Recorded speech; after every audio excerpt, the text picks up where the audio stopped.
મહત્વના સમાચાર મળી રહ્યા છે ગીર સોમનાથથી। કોડીનાર સુત્રાપાડા હાઈવે પર અકસ્માત। હાઈવે પર ઇકો અને બાઇક વચ્ચે અકસ્માત સર્જાયો હતો।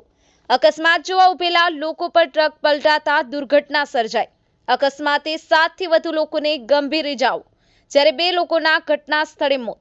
સુભાષભાઈ પરમાર અને બાલુભાઈ કાળુત્રાનું ઘટના સ્થળે મોત। તમામ ઇજાગ્રસ્તને કોડીનાર હોસ્પિટલ ખાતે ખસેડાયા। સુત્રાપાડા પોલીસ ઘટના સ્થળે પહોંચી। વોઇસ ઓફ ગીર ન્યૂઝ સાથે ઇરફાન લીલાણી, ગીર સોમનાથ। અને કરશનભાઈ રાણાભાઈ કામડિયા, ગામ કણઝોતર। અબાણ સાહેબ એવી રીતના બેનો કરે, પહેલાં આના આગલે અડધી કલાક પહેલાં એક ઇકો ગાડી હતી અને બાઇક હતી, એ એક્સિડન્ટ બન્યું પહેલાં બાઇક પણ લઈ ગયું, એને 108માં શિફ્ટ કર્યા, પછી પાછા ગાડીમાં તેને શિફ્ટ કર્યા। એના માટે લોકો બધી એકબીજા જોવા આવ્યા।